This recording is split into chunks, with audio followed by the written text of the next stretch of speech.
Hi, and welcome to Building Perspective with Matt Riley and Mollie Elkman. We're here to bring value to you and your team by exploring all things sales and marketing related.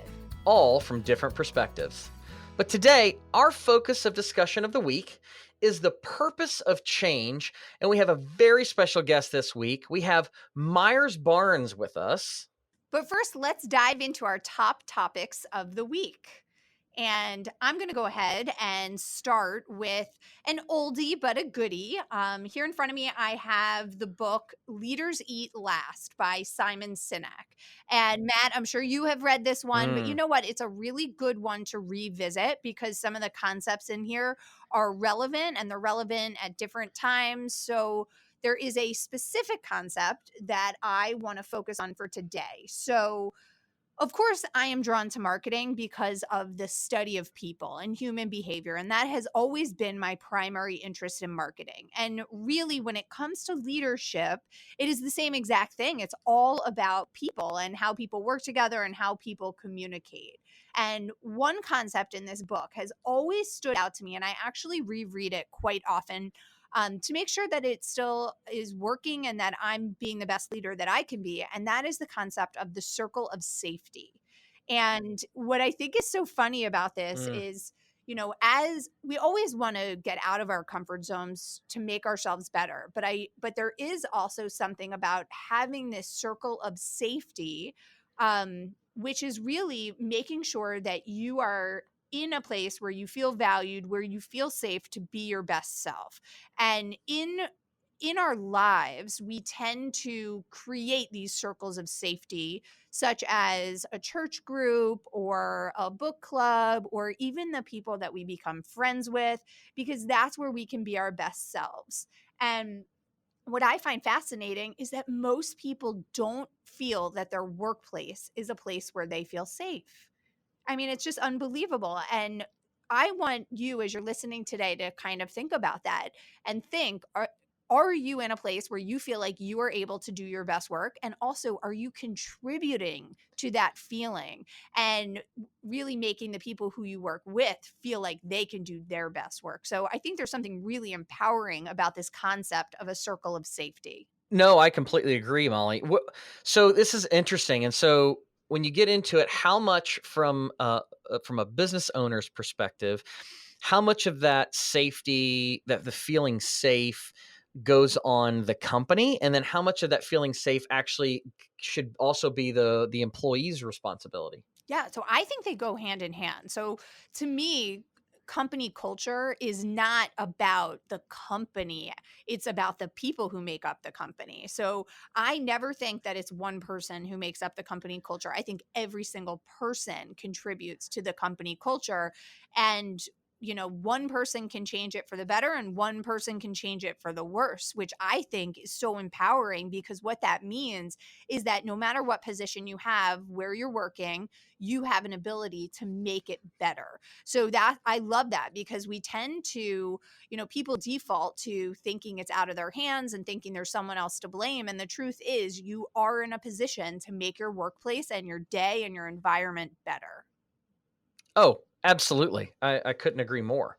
I think that having the people, I think it's also really important for everyone that's there, that's part of it, to understand that they also are they're the ones that make up the culture, not the leaders or not the company itself. They're the ones that are creating that culture, whether it's good or bad, right? Yeah, definitely. And, culture and leadership and marketing, they really are so seamlessly integrated, because it really is all about, teams pulling together, but it's all about communication, right? So how we communicate internally and how we communicate externally with our buyers and our audience. So this concept of communication and always wanting to be better, and this idea of always being better at communicating, is going to help us grow personally, professionally, and as teams. Yeah. No, I think good stuff, and I think that that's a great book, and I think that will remind me to this year, before this year ends, to go back and reread that book. I mean, that's I've got like a pile of 4 or 5 books on my nightstand that I've got to get through. But that is definitely one of them. And I actually think I think I have that one on audiobook as well. I think it was one of those that I read and listened to, because it is a very impactful piece. I love that. I would say, definitely look at the circle of safety, that chapter. One thing to note that I think is really funny that I just want to bring up is all leadership books really tend to talk about the military. And I find that really fascinating. I mean, that I know it's a very good place to start with a foundation and to tell stories, but this one does have some really compelling information from the military and stories that make it so it resonates. But I do think that that's pretty interesting. That is interesting, and we'll have to see if we can find somebody who can speak to that specifically, because I wonder if, the military is so rigid. It is rigid in the sense of everyone knows what they're supposed to do, but is there that feeling of safety? Do they, and I would argue to the point that I think that it's at some extent that there is, because everyone knows that they've got a job to do, but also everyone knows that their job directly impacts that of the people around them. Yeah, and that they have each other's backs, essentially, is what it comes down to. I do think we actually have someone, a friend that we can pull into a future podcast. I actually met him through today's guest. Myers introduced me to Van Rose years ago with Oh Rose and yeah, Womble. And Van definitely talks about his military background when it comes to leadership and business. So we'll have to have him on a future episode. absolutely. A little foreshadowing. All right, all All right. right, what do you have? So this came out today. We're recording this on July the 23rd. And so this came out today as we talk about our topic of the day, which is the purpose of change. So talking about change, Amazon is partnering with a real estate brand. So Amazon is really starting to dive more into the real estate side of things. As some people may know this, but they actually invested. This was a couple years ago. They actually invested in an actual builder out in California, small, much more of a prefab builder, creating smart homes out there in the California market. I think it was San Diego. I could be wrong on the actual market, but it was Southern California, and so now they've invested in some real estate brands. And so this is really interesting because they're calling it turnkey. So it's amazon.com/turnkey. So right now it's rolling out in few different markets throughout the country. Let's see. I think it was obviously San Francisco. I think there was Atlanta. There was a couple other cities on there that I was really surprised that were in that. But they're including, depending on your price range of the home that you buy. So it says if the buyer closes in a home using their matched turnkey agent. So you go on to Turnkey, they match you up with a real estate agent from a brokerage. And it's companies like ERA, Better Homes and Gardens, Zip Realty. There's several more as well, but they'll match you up with an agent, and if you purchase a home with that agent, I think it's like anywhere from between 150 and 400. They'll give you a free expert installed, some Amazon products, some Echo Dot, Show, Ring doorbell. And apparently, I didn't even know this. Amazon, they're going to give them credit toward an Amazon's unpacking, cleaning, furniture assembly. I didn't even know that Amazon had that. I never knew that either. Apparently, you can hire Amazon to clean and pack and unpack. I would do that. I would totally do it. Amazon does I everything mean, now. 'cause I mean, it's like unbelievable. They're really trying to take over the entire world. they are. I mean, it absolutely is. And so then they've got a second one. Basically, if you're on the higher end of the spectrum, they start getting you get about $5,000 worth of stuff. I mean, so it's not like it's nothing. It's so they're saying more move-in benefits. So 6 Amazon products, a Ring doorbell, a variety of smart locks, hubs, the smart light bulbs, a Fire TV, Sonos speakers. Like, this thing is getting big, and they're like a $1,500 credit for these Amazon home services. Again, I had no idea that it even existed. But here are the markets. I found the markets. So Phoenix, Los Angeles, Sacramento, San Fran, Denver, Tampa, Orlando, Atlanta, Chicago, Minneapolis, Charlotte, so just down the street from me, Dallas, Fort Worth, Houston, Seattle, and DC. So that's a good chunk that they're rolling that out. Yeah, and those are good markets. Do you think this is gonna how do you think this is gonna affect new construction? I don't think it affects us in the new construction industry personally too much, because this is a difference in philosophy, I think, with builders, right? So they're pairing them up with an actual real estate agent, and then the real estate agent's going to take them to wherever they have to go. Yeah, I mean, quite frankly, I hope it doesn't make old homes or used homes more appealing in some way by aligning with Amazon. Maybe letting a buyer come in and know that, hey, I've got this stuff and I can retrofit some of these houses, which ties into everybody. I've talked about this before at IBS and different, our home builder tech conference, but it was, we've got to get on board with some of the new stuff that really separates us from these existing homes that are out there. Like closing the gap. With some markets, you're going to have a 20 to 30% price gap between new and used. And so we've got to do things, and we got to be on top of things that are going to help close the gap. And sometimes it's just perceived value. We've been hanging our hats just on the energy efficiency side of things for a long time. But the reality is people expect a new home to be energy efficient today. They do. And we've got to go beyond that. And really, there was an article, I think it was Builder Magazine pushed out, but maybe a month ago, that was talking about how people are now using health to sell, right? Healthy homes. So get on this bandwagon if you're not, because it's not really a bandwagon. It's the way things are going. Definitely.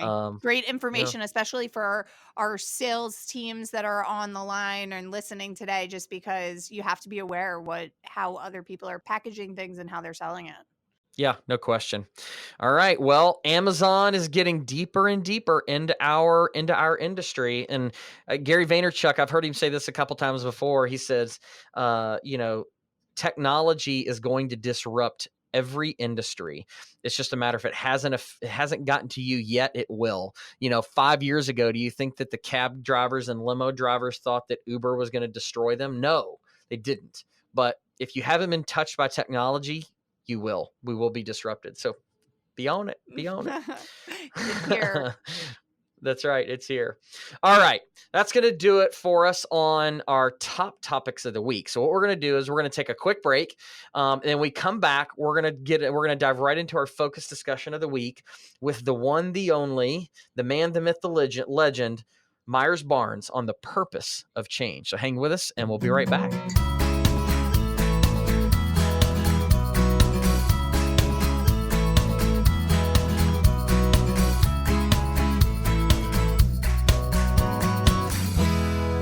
All right, and we are back, and today we have our very special guest. Very honored to have him on our show today, one of my good friends and mentors for a long, long time. And we're going to talk about our topic of the day today, which is change and the purpose of change. And our special guest today is the one, the only, the man, the myth, the legend, Myers Barnes. Myers, welcome to the show. Thank you for having me, man. I really appreciate this opportunity. Absolutely. We are so glad you agreed. We tricked you on coming onto the show, and we told you there was free food, but there's no free food. We don't have budgets for those kind of things. But so we're super glad to have you, and really, I mean, diving into our topic of the day, like the purpose of change and why do it. And so one of the things, and I've known you for a long time, and everybody listening to this in the builder stratosphere knows who you are, has seen you speak, probably been to one of your trainings. At bare minimum, they've seen you talk at IBS. And one of the things that's always stood out to me that you've talked about for a long, long time is change. And, as you come in and you work with a company, that's the first thing that you address is change and the power of change. So let's start a little bit about what that looks like. So why do people change, and how do they make a change? Well, first of all, most people won't change, Matt. I jokingly tell people, but it's not a joke. It's a challenge. I have an 86% probability that you're not going to implement any of the stuff we talk about. And you go, why? Because it involves change. And people fight it. And people, the status quo abounds, and the leadership doesn't want to embrace it. And so if the leadership doesn't embrace it, the team doesn't want to embrace it, or there's always this banter, or fight, you know, am I going to make a change? Change and progress are two different things, but I like to spin it. How do I change? I associate progress with it. And if you're not progressing, if you're not making progress, then you're stagnating. So if you can spin it and go, this is going to bring great progress, and then you can make an easier change, if that makes sense to you. Yeah, no, absolutely. So progress equals change. And so when you put that in front of them and you show people the steps to progress, like the real question is if we know that progress is the change, when will people actually start to make those changes for themselves? If they can see an immediate result, they'll do it. But most of the time, you're not going to see immediate results. The numbers are in. It takes 66 repetition for a new habit to form. 66. Mm-hmm. You've heard it before, 21 days, but it's really 66 repetitions. So, really, if you're on a diet or something, you expect an instant result? No, but it's progress. And it's slow. I've lost 15 pounds since the beginning of the year. How did I do it? I changed my diet, but I was constantly backsliding, if that makes sense too. But it's always an intentional battle, and it's just how badly you want this goal is, whether you're going to do it or not. But, it's been said, Albert Hubbard said this, he said, when does a person change? When the pain of remaining the same overrides the actual change itself, then you're going to make the change. But you got to be in pain to make a change. Nobody changes for a pleasurable reason. Because if I looked at you and I say, hey, how's your day going? You go, absolutely amazing. How's your life going? Absolutely amazing. What's the probability you're going to make any changes? None. Why? Slim to none. Incredible. All right. So pain drives change. I'm a lung cancer survivor. You know that. Yeah. People say, how'd you get what, what the cause? And I said, it was choice, man. It was a choice. And you go, why? Because I smoked for 15 years. Now, 10 years you stop, but you still have a consequence from it. If that makes sense. So we make these choices and we go out there. But when did I stop smoking? When the pain of being smoked overrode the pain of the addiction. And I had to be uncomfortable for a period of time, redo the habits, redo everything. But you're never going to make a change. And that is the greatest quote about change. When the pain of remaining the same overrides the pain of the change, then you're going to change. But then there's another word that it ushers in, and it's called discipline. Hard work, discipline. What is discipline? Do what you have to, when you have to, whether you feel like it or not. Because half the time, if you want to go to the gym 3 days a week, you actually think that people that go to the gym 3 days a week want to go 3 days a week every day for a year? No, they don't, but they're disciplined. So we make our choices. And first we make our choices, and then our choices make us. But, this whole thing about pain, too, is you're going to spend your life in one of two zones. The pain of change or the pain of regret. Mm-hmm. So you just choose your pain. But I prefer change. I've made some drastic changes myself over the last few years. Yeah, absolutely. And so great segue in. I was going to ask you this. So you're talking about change and progress has changed for you. Let's talk about your change. So what the heck has Myers Barnes been up to the past couple years? Well, it would go really more like what's he been up to for the last 25 years. Obviously, I've been fortunate, built a great career, wrote some books, have spoken at every platform you could possibly imagine to any and all sizes of audiences. But I was in pain. And my pain was an airplane, 250 days a year for 20 years. Think about that, 250 days a year staying in a hotel or on a flight, 750 meals a year out, and I've just gotten a lot of pain, and I was going, you can't take the flights anymore. the delays, the inconveniences of it. It's mass transportation. It's not anything glorious with it, even if, flying first class, it's just fun. So I love what I was doing, Matt, but I didn't like the process of how to be able to do it with travel. So Oh, yeah. I stopped. I just said, hey, I'm going to call it it. I'm not going to travel anymore. And so I went kind of boots on the ground. I wasn't ready to stop work. I was just ready to stop travel. So I went kind of boots on the ground. When I say boots on the ground with this, I did go to work with an internet company for a short stint. And then I went as a VP of sales for Oklahoma's largest home builder, a really progressive home builder. Yeah. And it put me, like I say, back boots on the ground. Has selling changed? I feel like I was a theorist though for 20 years, because I had never been in a model, really been in a model, put myself in a model home. Here's something I did just 3 weeks ago. Speaking of Oklahoma, another builder in Oklahoma, I went and worked the parade of homes, worked the models for an entire week. I put myself in a model home, and you can go, why? Because, you can't learn something or you can't teach something unless you're really kind of boots on the ground again. So for the last 2 years, I've been, boots on the ground, obviously still doing consulting work and stuff like that. But I put myself back to the fundamental. Now, here's where it's changed again. What's driving change? You've seen my office before. Yep. I showed you something the other day. We're green screening.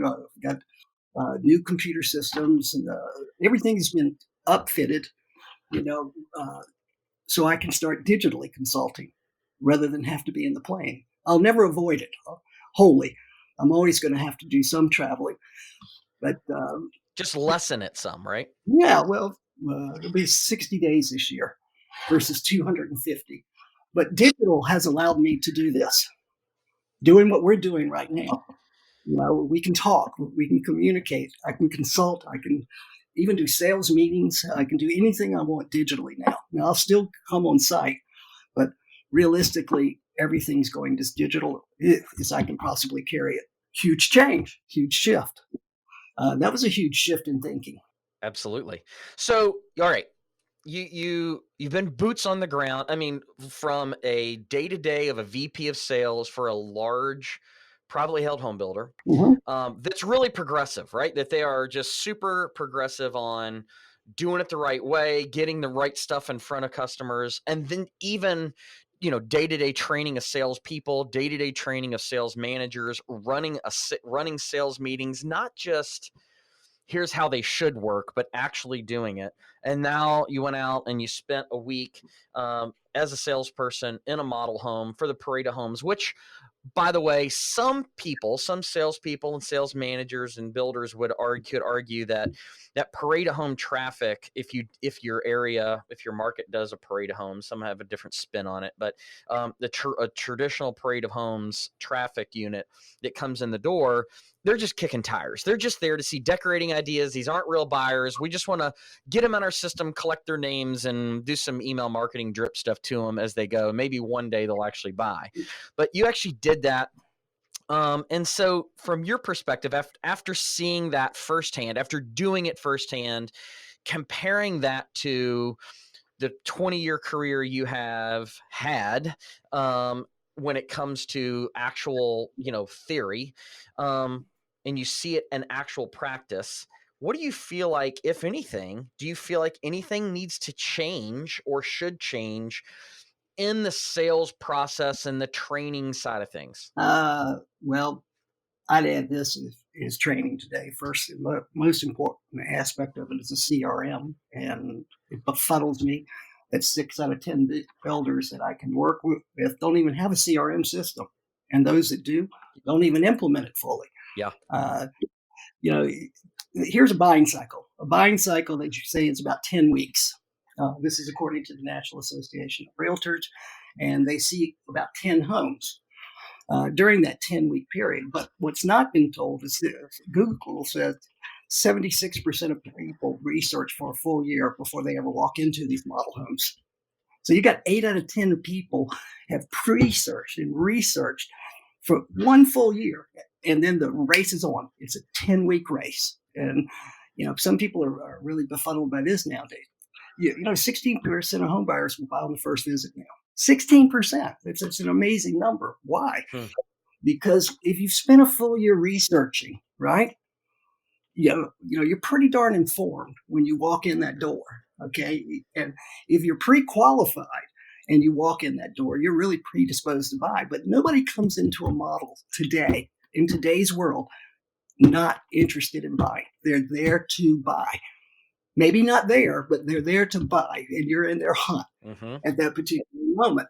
But they're all 100% of the people are coming to buy. Nobody's kicking tires. As far as parade homes, then I guess we should get rid of the dozen or so sales that we had as a result of that parade of homes. Over a dozen of the sales for that month came from the parade of homes. So it's not true that people come out and kick a tire. Now, it is true if you have a mindset, because it's like Ford said, if you think you can or you think you can't, you're right. Okay, so it's a thought process. But if you think people are coming in to kick tires, you're going to treat them like they're kicking tires. We treat them like they're buyers. And everybody got a demo. It was, but it's a fast world right now. So what needs to change with the training is really mindset more than anything, because it all starts with the mindset that all people are coming into a model to buy today, period, end of conversation. So if your mindset is wrapped around that and your follow-up is fast, and I mean super fast and significant, you're going to get the sale today. So if you said, what was the number one skill 10 years ago? What would have been the number one skill set 10 years ago to know? Well, obviously closing. Why? Because we weren't really shopping with the internet the way that we do now. Right. Sales has changed more in the last 2 years than the previous 10, and it's really changed more than the last 50. But the buyer is so darn informed at this moment. So what has to flip for the salesperson is, you're not there to give as much information as you think. You're there to differentially demonstrate, but you're there to curate a year's worth of information that they've taken in, through the internet. Because buyers come in confused, man. Zillow will screw with you. Yeah, for sure. Well, I mean, so you talk about the buyers are coming in, they're ready to buy, and because they've been shopping for a year, and I'll add some nerdy analytics to this from a marketing perspective. So looking at Google Analytics, looking at builders of all sizes all across the country, and I'll give everybody listening a real tactical piece of where you can go find this out. So inside Google Analytics, if you go to the conversions tab on the left-hand side, once you log into Google Analytics and go to multi-channel funnels, there's a little drop down, and then there's a little piece that says time lag, TIME lag, LAG. Okay. And from there, if you're listening, write this down or make a mental note to come back when you're in front of your computer, because you're probably working out or driving in between communities in your car. But come back and look at this, because this will show you how many days on average passed when someone actually converted to a lead on your website. And by far, hands down, over at least bare minimum over half of all the lead conversions on a home builder's website happened, and that'll say time lag in days, it'll say 0 days. That's the first time they ever came to your website. So I just pulled up a random builder in Google Analytics, looking from January 1st to July 9th, yesterday. So today's July the 10th. And I'm looking at 775 conversions. And of that, 77% of those happened on day 0. Then it drops down to 22 on day 1, on the day 1. So that's the second time, or the next day. And the number starts dwindling down more and more and more as time passes. Now, what is that? Does that mean that people are coming to the website immediately for the very first time they've interacted with your company? And so, oh yes, sign me up. I want more information. Please, God, let a salesperson contact me. It is not their intent. What that means is the consumer today is interacting with your brand and your product across more devices, across more mediums than they ever have before, ever in the history of everything.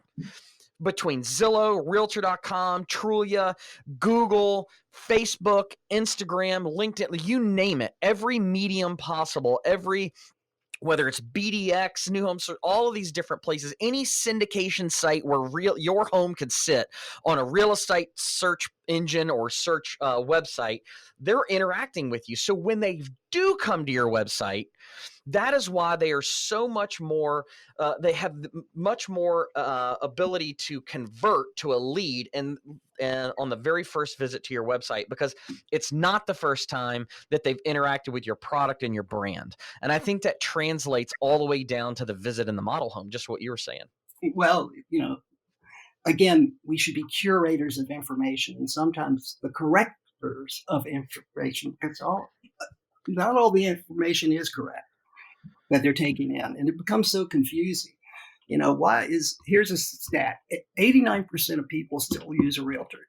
89% will use a realtor of home buyers, and you go, why in the world are they going to use a realtor if they're researching for a year in advance, if they're doing all this homework and the study? Because they're confused. They've taken in so much information. It's so darn confusing. And you know what? As far as the devices that they're looking at, we know that they're looking at their cell phone more than anything. So they're shopping in real time. Even they walk right out. Absolutely. And so it's a constant information battle. But the person that's going to win today is going to be the person with the best follow-up campaign. It's not going to be the best closer. You know what? We overcomplicate closing. It's really an invitation. I sent you like this home. Am I correct? Yeah. Well, should we make this one yours? I don't know. I'd have to go home and think about it. Or you have a planned response for it. But it's not hard to close. Closing is actually easy because you're just inviting somebody. It's just natural them to a great sales process. But Yep. It's the hard part that gets people caught up is the follow-up. They're not following up. And if they do, it's not fast enough.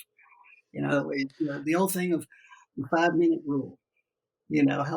How fast does somebody expect you to be back to them? 88% of home buyers said that they expect their agent or their salesperson to be back immediately to them.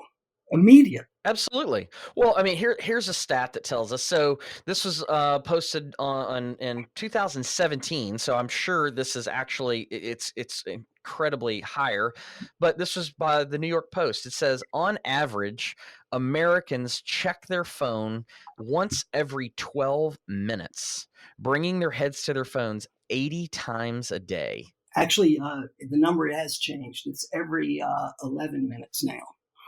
Now, there we go. So, but you got to think about this. Every 11 minutes, you're checking your phone. But the real thing is, about 9 minutes, over half the people check the phone, even if it's not ringing, buzzing, dinging, or anything. Hey, like, what's happening?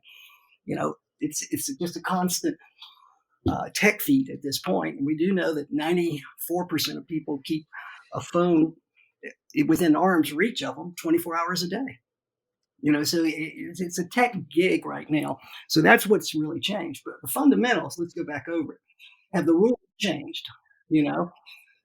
Football. Here's a little bit of I don't know, about 100 years now. It's been in. I think it was invented in 1920. The actual game of football, organized football. So yeah. So we're about 100 years old with this game, right? Right now. Yep. So obviously the game has changed a lot over 100 years, right? I mean, absolutely it's changed over 100 years. But here's the one thing that hasn't changed. The fundamentals remain the same. Rules change, fundamentals stay the same. What do we mean? The fundamentals are you can run it, pass it, or kick it. But those fundamentals have stayed the same during this 100-year passage of time. Well, sales, it's a process-driven thing. Whether they come in as an e-lead, whether they come in with a realtor, whether you think they're kicking tires, whatever it is, you still have to meet them and greet them, right? You still have to do a needs assessment.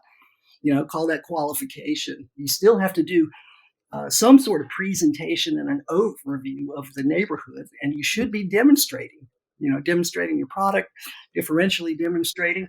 And then the real key is getting them down to one. Which one? What one floor plan?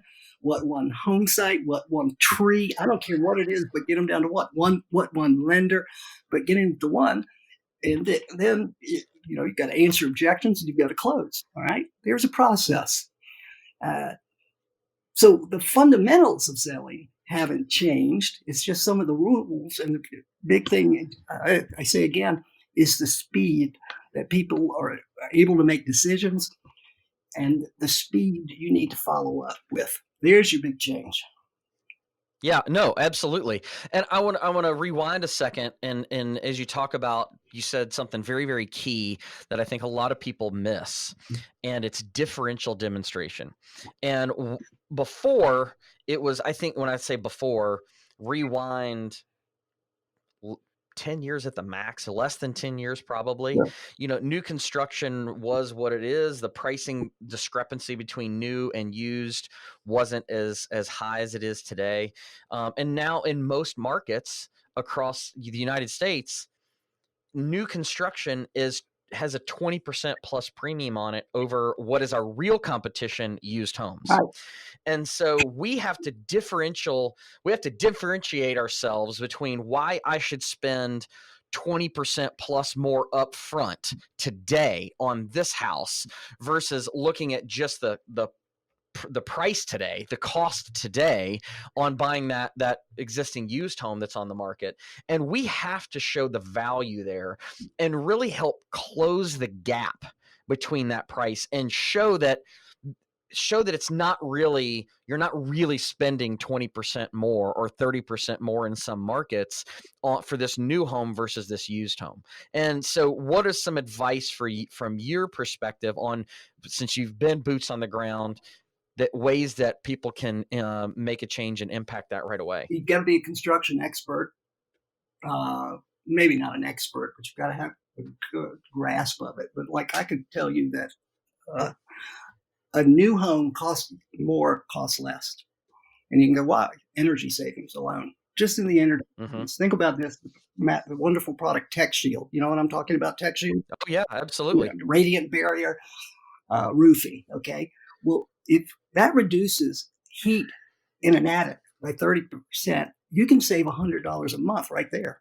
That's $100 a month. Now that's $1,200 a year times 10 years. Okay, $1,200 a year times 10 years, which is the average that somebody's going to live in it. It's $120,000. Just the energy cost. Close the gap. Yeah, right there. Right there. So it's the energy costs. What else can close the gap? Warranties. God, you get a 30-year roof, you get 5-year windows, you get, the tile. It gets, but you can literally have 70 plus years. If you add all this stuff up, of warranty, 30. Yeah, combined warranties. Yeah, but this is where differential demonstration comes in. You've got to physically pull down that attic and show that to them and run those numbers for them. But we don't. We can't be a tour guide and go, hey, here's the kitchen. And you go, well, no kidding. There's the kitchen sink. How did I figure that one out? Right? Just showing somebody the kitchen and saying, this is our beautiful open kitchen isn't going to do it. You got to show them the nitty gritty, right? Well, you do. I mean, like, here's an example. Having worked that parade of homes, I had to have a hook right from the beginning. And what's different about the builder is they moved the microwave away from over the stove. And you can go, well, why would I show that? And I go, because you got to look at it this way. When we were explaining it, and I could hook them immediately just hook them by just saying, yeah, we moved it, but here's why. Now your focal point isn't a microwave, because you walk around any living area, you're going to be drawn to that microwave. But no, now we got a backsplash there. Okay, so it's a decorative thing. But the real benefit, folks, is we're actually venting out of this house.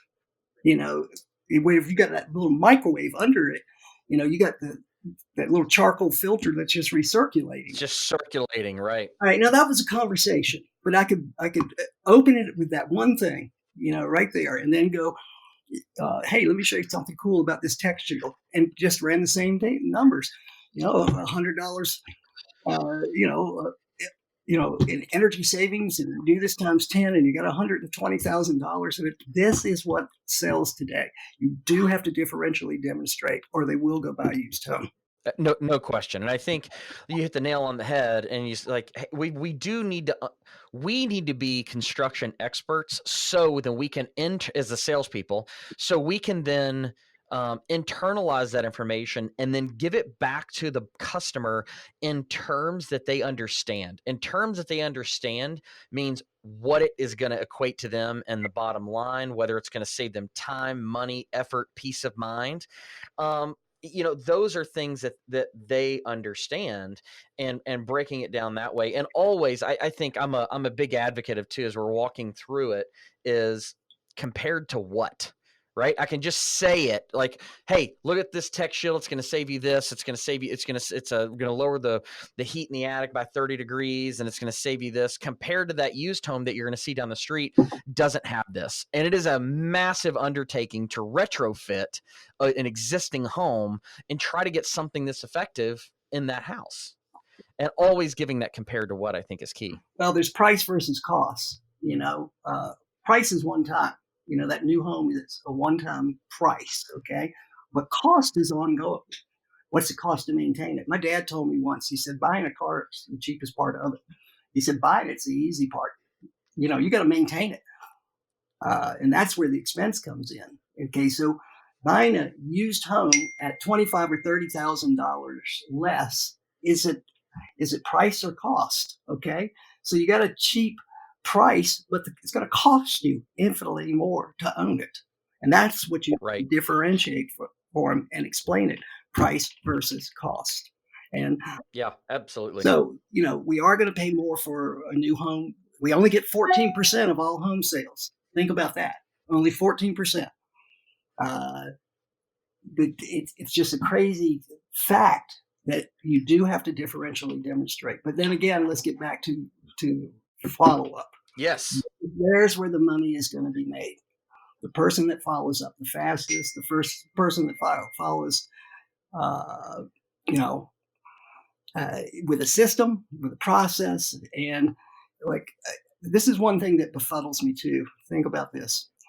The buying cycle, they say, is on average about 10 weeks, right? So here we are with the 10-week thing. And I hear somebody say, I've got a low traffic neighborhood. I would go, what do you mean low traffic? Well, I only get 5 or 6 people a week. And I would go, well, that's because you're not following up with them. You're not working them. Because the truth is, if you said over 10 weeks and you're getting 6 traffic units over a 10-week period, that was 60 people. 60. All right. Now, what should you close out of that 60? But we don't follow up. Right. We just let them go. And pick the lowest hanging fruit that we can, somebody that says they're interested. And what's the number one buying strategy? To never act interested.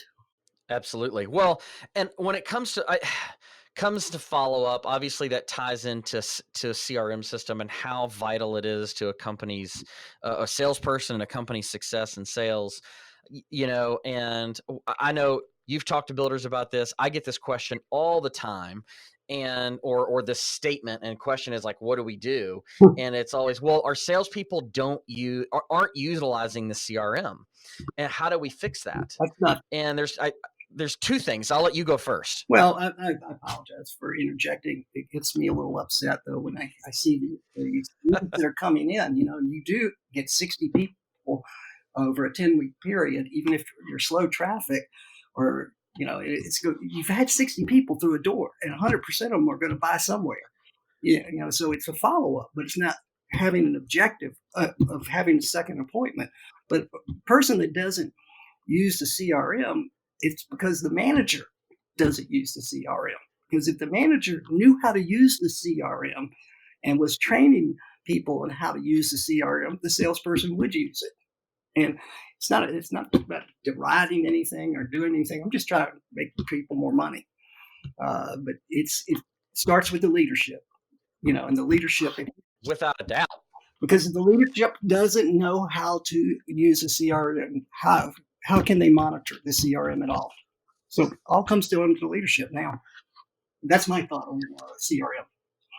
Yep, at 100% agree. That's the first thing that I say is if leadership, sales management specifically, if they aren't the experts, just like we're talking about, salespeople need to be the air quote expert in construction so they can relate that information and buyer speak to them and show them how important this information is.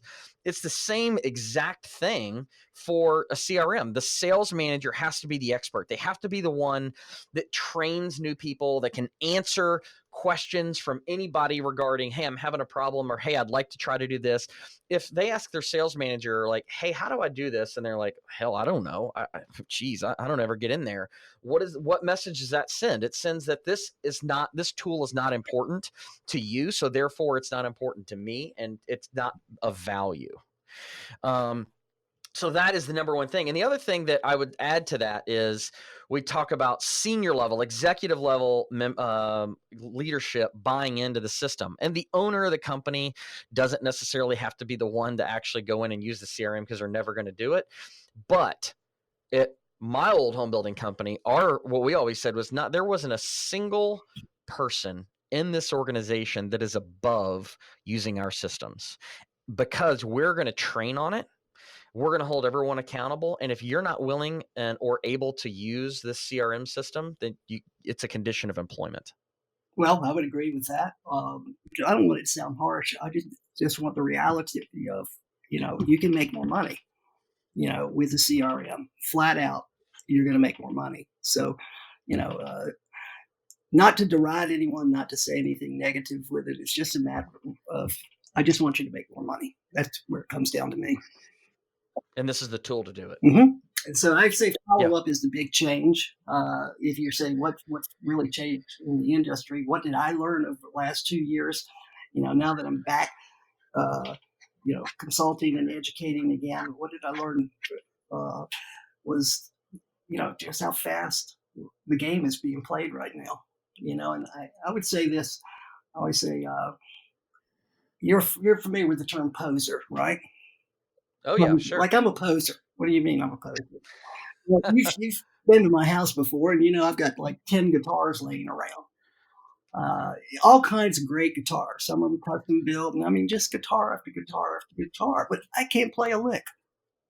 I look good, but there's some nice looking guitars. Yeah, but you know what? Essentially, I'm a poser. That's what it is. Because I'm not really utilizing the tool. I'm not really doing anything with it.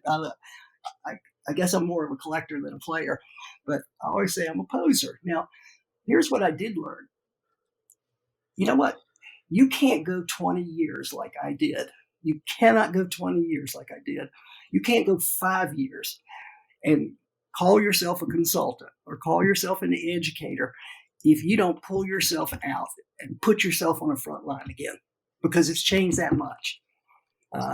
So I think I'm probably more prepared than I've ever been in my life, having been boots on the ground for the last 2 years and re-entering back with this digital form of the business. I would say, I don't know how some people that are out there and they claim that they've got this strategy, and I go, have you ever tried it yourself? Have you ever given a sales meeting? Well, yeah, but no, I mean actually give a sales meeting. Think about that every Friday. Giving that sales meeting. That really put me in touch. With how a sales meeting is supposed to run. And I can tell you, I was giving some bad advice there at times because after going boots on the ground, I had to make some adjustments. If that makes any sense. Oh, absolutely. I mean, there's the difference between the way things should be done in a perfect world and then the way things actually get done. And recognizing what those are and making adjustments. But I can tell you the success of that company was because of, I don't mind saying, is it proper to say the company name? Sure, yeah, absolutely. It was Homes by Tabor. The success of that company was the owner was, golly, man, he was just a monomaniac about change. He was going to change. If something didn't work, he was changing something. It was always the motto, hey, if it's not working, let's shake it up. Let's change it. Let's do something different. But he was also very keen on that CRM system. And so it took a long time, about 2 years, for they finally got it up and running. And but here was the secret of it. replacing management was the secret that could use a CRM system themselves. And now that's how the CRM got implemented, because the managers were able to use it. I agreed 100%.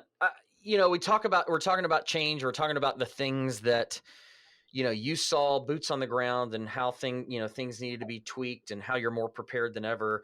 But we also talked about, you gave the example of football and how the principles are still the same. It's just maybe some of the rules have changed and the way you execute on a few things have changed. And, I had someone text me, email, I don't know, somebody that I've known for a long time that kind of got out of new home sales for a while and they were entering the industry back again. And they reached out and said, hey, what's some good material? What's some good books that'll help me like jumpstart and just kind of get running again? And I told him, I said, you need to go here and you need to look up Reach the Top. And it's an older book. I mean, it's your book, and it even talks about faxing, right? And I said, so Yeah, just I know. replace some of the dated technology with newer technology when it's talking about that, and don't necessarily pay attention to the specific medium if you're referring to follow up and things like that, but the overall principles of that book and the foundation of the selling process is still just as viable as today as it was when you originally wrote it, back in like 1923 or something like that. Maybe 18, but I've never changed the book intentionally, because I wrote 6 others, but that book still sells off the shelf, goes out constantly. It's been a great book, but yeah, it's all fundamentals in there, and you go, well, why wouldn't you just bring it up to an internet day? And I go, I'll talk to you about that stuff. But you should read the book just for the fundamentals. But I can assure you, it's probably sold more copies than any other new home book in the history of the world. Yeah, that's great. All right. So last question, because I always love to hear what really smart people are reading and what they're consuming themselves in their own mindset. So what are you reading right now? And then what would be one book that somebody listening should go buy today and start reading? Here you go. Grabbed them off of the credenza. I just finished this book called Can't Hurt Me. David Goggins, Navy SEAL, first guy to be a Navy SEAL, Army Ranger, also in the Air Force. 3 different branches, but he talked about pain and change. It couldn't be hurt. I'm reading another book called Ultra Marathon. You're going, what does this have to do? What do books like this have to do? Ultra Marathon. These guys are running like 100 miles a day, and you can go, because it's a discipline. You can learn something from this. Then I'm reading The Perfect Close by James Muir. Haven't cracked it yet, but another one that really helped me just recently is a book called Digital Persuasion. Great book. I read that. Yeah, and it really addresses, since we are following up digitally, it addresses how you're supposed to follow up. So that was a good one. If I said, what one book, if you were reduced to any one book, I would go back with a couple of the classics and, look at Brian Tracy's Psychology of Selling. That had bigger impact than if I was starting. I would go right there. But I still like, the Ziegler books. They were all great deals here. Yeah. If you're going to stick primarily to new home sales, man, there's a plethora of books that are out there right now. No, great authors from Jeff Shore to Jason Forrest and all that. But just grab my book, grab their books, and start devouring.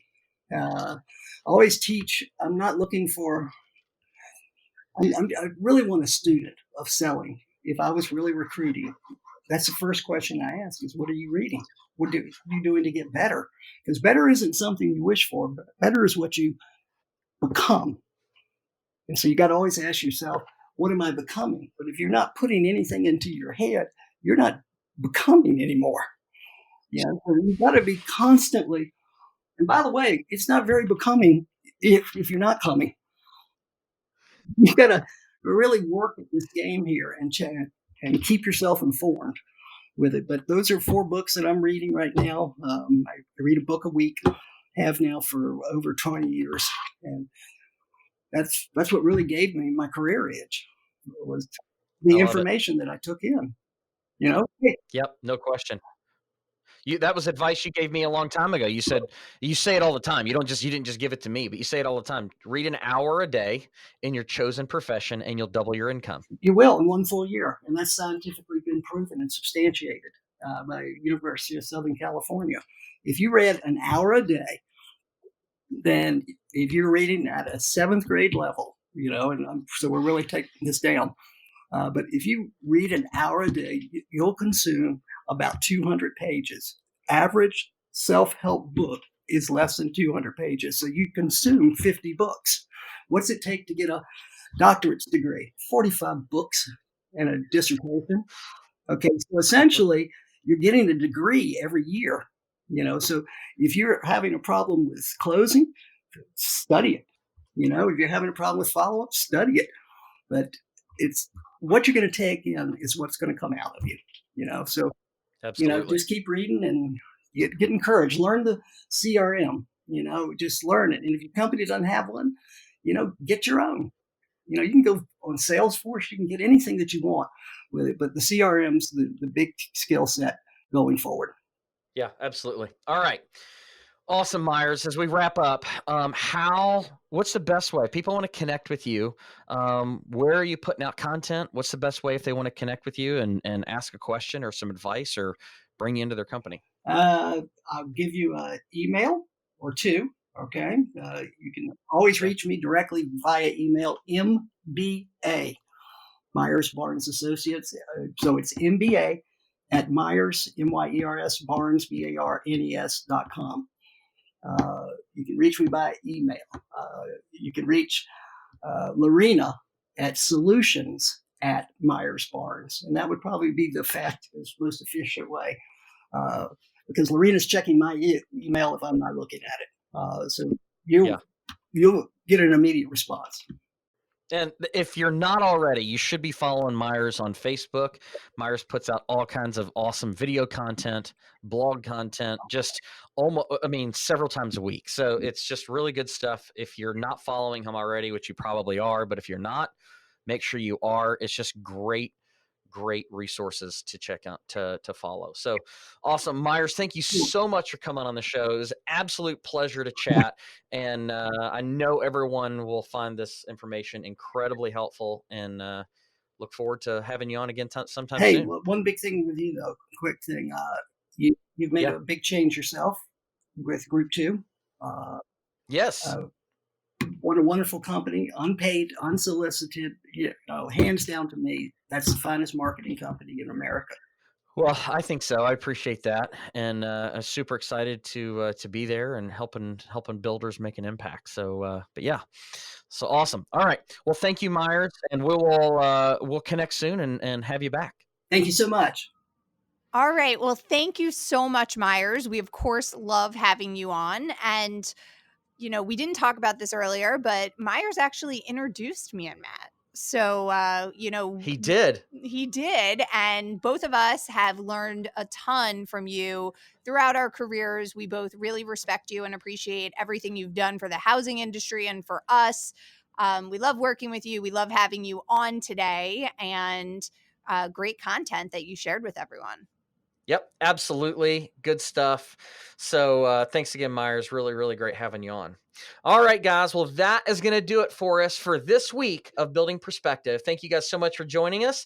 And just remember, you can join the conversation with us. You can join our Facebook group, Building Perspective, or you can ask some questions, get them read on the air. Well, not really on the air, but get them read on the show. And maybe we'll give away some fun prizes along the way. It's been fun building perspective together, and we'll talk to you soon.